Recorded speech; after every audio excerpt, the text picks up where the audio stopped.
ना आसमान सर पर गिरा ना जमीन फटी। एक बुजुर्ग खतून, इसके बच्चों ने इसको घर से निकाल दिया। रात ਦੇ 12 ਵਜੇ ਉਹਨਾਂ ਨੇ ਮੈਨੂੰ ਘਰੋਂ ਕੱਢਿਆ ਵੇ। ਈਦ ਵੀ ਇੱਥੇ ਹੀ ਵੇਖੀ ਏ, ਕੋਈ ਬੱਚਾ ਨਹੀਂ ਆਇਆ ਮਗਰ। ਇਹਨਾਂ ਬੱਚਿਆਂ ਨੇ ਮੇਰੇ ਨਾਲ ਬਹੁਤ ਜ਼ਿਆਦਤੀ ਕੀਤੀ ਏ। ਕੀ ਨਾਂ ਜੀ? ਸਰਈਆ ਦੀ ਕਿੱਥੋਂ ਦੇ ਰਹਿਣ ਵਾਲੇ ਹੋ? ਸ਼ਦਰੇ ਪਿੰਡ ਦੇ। ਉੱਚੀ ਬੋਲ ਸਕਦੇ ਹੋ? ਸ਼ਦਰੇ ਪਿੰਡ ਦੇ। ਸ਼ਿਦਰੇ ਪਿੰਡ ਦੇ। ਕੀ ਵਾਕਿਆ ਹੋਇਆ ਤੁਹਾਡੇ ਨਾਲ? ਵਾਕਿਆ ਤੁਹਾਨੂੰ ਦੱਸਿਆ ਵੇ ਕਿ ਬਸ ਬੱਚੇ ਆਪ ਆਪਣੇ ਘਰਾਂ ਵਾਲੇ ਹੋਏ ਨੇ ਤੇ ਉਹ ਮੈਨੂੰ ਨਹੀਂ ਜਾਣਦੇ ਪਏ। ਰਨਾਉਣਾ ਦੀਆਂ ਨਹੀਂ, ਮਾਂ ਤੇਰੀ ਨੂੰ ਨਹੀਂ ਰੱਖਣਾ ਨਾਲ, ਜੋ ਮਰਜ਼ੀ ਕਰ ਦਿਓ ਆਪਣਾ। ਮੈਂ ਕਿਹਾ ਠੀਕ ਹੈ ਪੁੱਤਰ, ਘਰ ਵਸਾਓ, ਮੈਨੂੰ ਰਹਿਣ ਦਿਓ ਤੁਸੀਂ, ਮੈਂ ਖਾਣੀ ਆ। ਤੇ ਮੀਆਂ?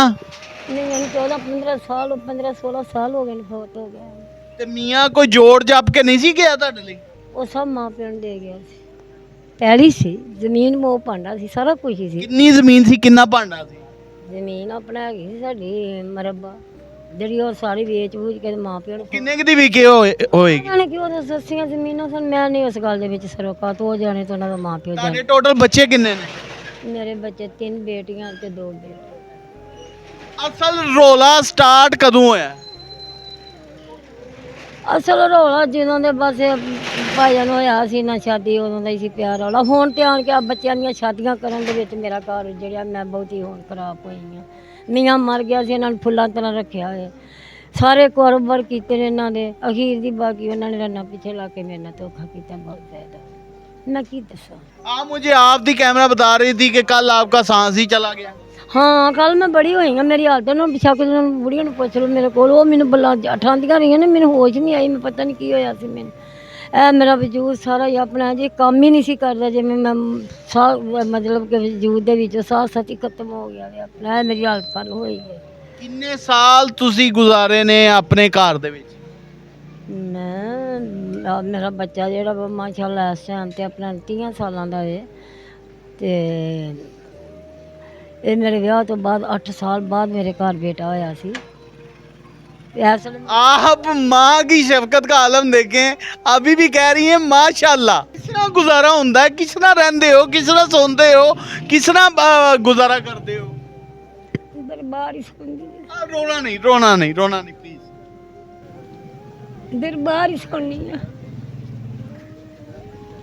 आज 5वां 6वां दिन मैं सिदरे वाल नहीं गई, मैं इत्थे ही लैनी पई। ईद इत्थे वेखी, कोई मगर नहीं आया। ऐ वेख लो मेरी हालत। ईद भी इत्थे ही वेखी है, कोई बच्चा नहीं आया मगर। ईद ते ना खाधी है, ना पकाई है, ना कोई गल, ना बस फाके ही कट्टे ने अपने, फाके ही रही हैं। दुकाना ते भी कोई चीज़ नहीं सी। इनकी गुर्बत का ये आलम है, इनकी बेबसी का आलम मुझसे देखा नहीं जा रहा। यकीन जाने मेरा कलेजा मुंह को आ रहा है। और मैं आपको क्या बताऊं, ईद का मकसद होता है कि लोग मिलते हैं, खुश होते हैं, बाप और माँ के कदम चूमते हैं। और इस बुजुर्ग खातून ने ईद सड़क के ऊपर लोगों के आगे हाथ फैलाते गुजारी है। रोंदे क्यों पे हो? अपनी किस्मत में मेरा कोई टाइम नहीं सेगा धक्के खान, पर कोई नहीं ना। बच्चों ने मेरे नाल बहुत ज्यादती की है। अच्छा, मामला शुरू कितों होया, मैनू ऐ दसो। मामला शुरू पहले ठीक ठाक मेरा बच्चा रहा वे। मैं साफ दसा, बच्चे मेरे तो बगैर जींदे नहीं सन।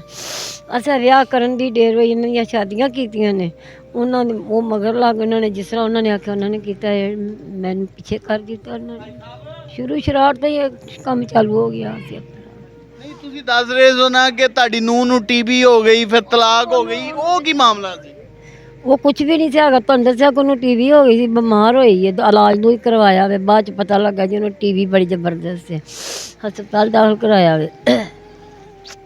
हस्पताल दाखिल कराया वे तो ओहदी भैन ने अपना आख्या जी असीं हुण नहीं कुड़ी करवानी, तुसीं अपने नूं फारग कर दिओ, ये तुहाडे घर जाण वाली नहीं रह गई। असीं फारग कर दित्ती। 22 मुड़ के 4 साल बाद हट के मैं फिर इस मुंडे दा कीती है शादी अपनी। अच्छा, दोबारा शादी की आपने? बारी की है शादी ओहदी बच्चे दी। की सलूक सी उस बुड्ढी दा तुहाडे नाल? सलूक ओहदा शुरू ਉਹ ਖਰਾਂਟ ਬੁੱਢੀ ਸੀ। ਮੈਂ ਇਹਨੂੰ ਕਿਹਾ ਬੱਚ ਕਾਕਾ ਇਹ ਸਾਡੇ ਵਾਲੀ ਨਹੀਂ ਹੈਗੀ, ਤੂੰ ਮੈਨੂੰ ਵੇਖਣ ਜਾਚਣ ਦੇ। ਅੰਮੀ ਨੇ ਕੁਝ ਵੀ ਨਹੀਂ, ਧੱਕੇ ਖਾਂਦੀ ਫਿਰਦੀ ਹੈ ਤੇ ਆਏਗੀ ਤੇ ਇਕੱਲੇ ਘਰ ਆਏ ਜੇਗੀ ਤੇ ਸਹੀ ਰਵੇਗੀ। ਮੈਂ ਕਿਹਾ ਕਾਕਾ ਤੂੰ ਰਾਜੀ ਹੈ ਤੇ ਮੈਂ ਤੇਰਾ ਕਰ ਦੇ ਉਹ ਕਿੱਥੋਂ ਲੱਭੀ, ਕਿੱਥੋਂ ਸੀ ਤੁਹਾਡੇ ਮੁੰਡੇ ਨੂੰ? ਕੰਮ ਕਹਿੰਦੀ ਲੱਭੀ ਨਹੀਂ ਸੀ ਆਪਣਾ, ਇਹ ਮੇਰੀ ਵੱਡੀ ਧੀ ਦਾ ਉਹਨਾਂ ਨਾਨ ਵਈਆ ਸੀ ਤੇ ਉਹਦੀ ਰਿਸ਼ਤੇਦਾਰ ਸੀ, ਉਹਨੇ ਕਰਵਾਇਆ ਸੀ। ਤਾਂ ਮੈਂ ਆਖਿਆ, ਮੈਨੂੰ ਬਥੇਰਾ ਸਮਝਾਇਆ ਸੀ ਨੇ ਕਿ ਨਹੀਂ ਅੰਮੀ ਠੀਕ ਹੋ ਜਾਵੇਗੀ ਆਪਣਾ। ਉਹ ਵੀ ਆਖਣ ਲੱਗਾ ਨਹੀਂ ਬਾਜੀ ਠੀਕ ਹੋ ਜਾਏਗੀ, ਆਣ ਕੇ ਧੱਕੇ ਬੜੇ ਖਾਦੇ ਸੀ ਤੇ ਤੁਸੀਂ ਕਰ ਲਵੋ। ਮੈਂ ਕਰ ਲਿਆ, ਮਜਬੂਰ ਹੋ ਗਿਆ ਮੈਂ ਕਰ ਦਿੱਤਾ ਤੇ ਮੈਂ ਕਰ ਲਿਆ ਮੁੰਡੇ ਦਾ ਰਿਸ਼ਤਾ ਆਪਣਾ। ਕਿਸ ਤਰ੍ਹਾਂ ਗੁਜ਼ਾਰਾ ਕਰਦੇ ਹੋ? ਨਹੀਂ ਕਿ ਪੈਸੇ ਹੀ ਆਪਣਾ ਇਕੱਠੇ ਕਰਕੇ ਲੈ ਜਾਂਦੀ ਹਾਂ ਤੇ ਆਪਣਾ ਗੁਜ਼ਾਰਾ ਕਰਨੀ। ਹੁਣ ਮੈਂ ਆਪਣੀ ਬੇਟੀ ਕੋਲ ਤੁਰ ਜਾਣਾ, ਉੱਥੇ 4 ਦਿਨ ਕੱਟ ਕੇ ਆਉਣੀ ਜਾ ਕੇ ਵੱਡੀ ਬੇਟੀ ਕੋਲ। ਤੇ ਜਵਾਈ ਕੁਝ ਕਹਿੰਦਾ ਤੇ ਨਹੀਂ? ਨਹੀਂ ਉਹ ਚੰਗਾ ਮੇਰਾ ਜਵਾਈ ਐਵੇਂ ਉਹ ਚਾਹੀਦਾ 14-15,000 ਰੁਪਇਆ ਹੈ ਸੀ ਤੇ ਉਹ ਨੋ ਬੀਬੀ ਨੇ ਰਾਤ ਨੂੰ ਸੁੱਤੀ ਆ ਤੇ ਉਹਨੇ ਆਪਣਾ ਸੁੱਤੀ ਪਈ ਦੀ ਕਿਤੇ ਗੁੱਥਲੀ ਬਾਹਰ ਆ ਗਈ ਹੈ ਨਿਕਲ ਕੇ ਤੇ ਉਹਨੇ ਆਪਣਾ ਸੁੱਤੀ ਪਈ ਦੀ ਹੈ